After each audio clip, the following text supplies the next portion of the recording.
There is something fascinating about people who grew up in the 1970s, and psychology can prove it. If you grew up in this era, your brain developed during a rare evolutionary window, a time of total freedom combined with genuine responsibility.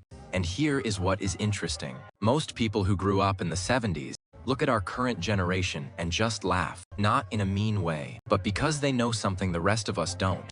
They experienced something that can never be recreated. A time so magical, so free, that decades later, they still say things like, "I wish I could go back and stay there," or "We really didn't know how good we had it." To put it even perfectly, we grew up on hose water. We were feral, and it was glorious. So, what made the 70s so special? And more importantly, what did it do to your brain?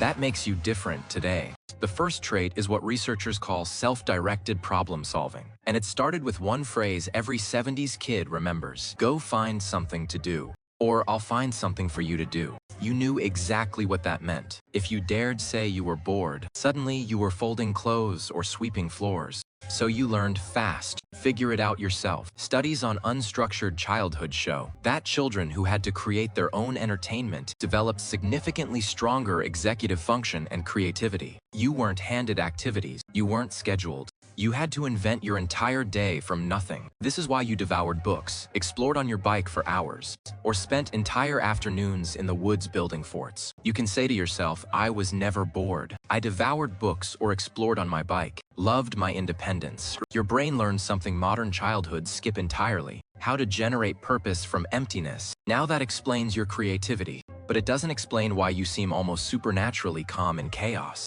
That comes from this next trait, adaptive risk calibration. You grew up climbing trees that were definitely too high, riding bikes without helmets, throwing rocks at each other, setting things on fire with fireworks. You can say that was our internet. Every scraped knee, every minor disaster, every close call was teaching your nervous system something crucial. Research in developmental psychology shows that children who experienced physical risk in play developed better threat assessment and lower baseline anxiety as adults. Your brain learned the difference between actual danger and manageable risk by living it, not by watching it on a screen or having a parent intervene. You broke bones, you got scars, and that honestly felt like a medal of honor with a story behind it. This is why you can walk into a crisis and just start solving it while everyone else is panicking. But here is where it gets deeper. And this is the piece most Gen Z will never understand.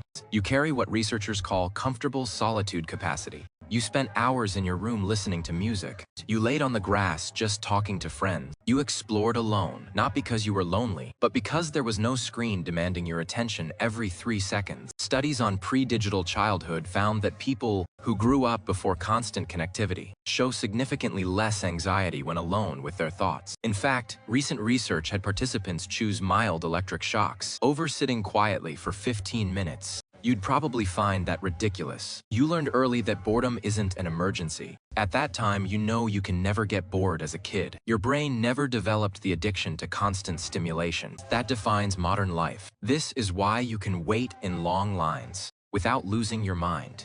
The fourth trait is something psychologists call analog patience, and it shaped you in ways you probably don't even realize. You waited for your favorite show once a week, no binge watching. You took photos and waited days to see if they turned out. You wanted to talk to someone. You memorized their phone number and hoped they were home. Research on delayed gratification shows that people who grew up waiting for things have better impulse control, better relationship outcomes, and better career success. Your entire childhood was training in patience that modern life actively destroys. This is why instant gratification doesn't satisfy you the way it does for younger generations.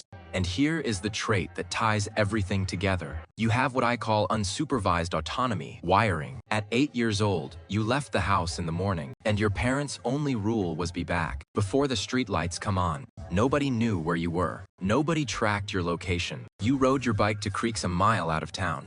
You played in the woods. You went to neighborhoods far from home, and a random stranger might even offer you a lemonade and sandwiches after playing in a creek all day.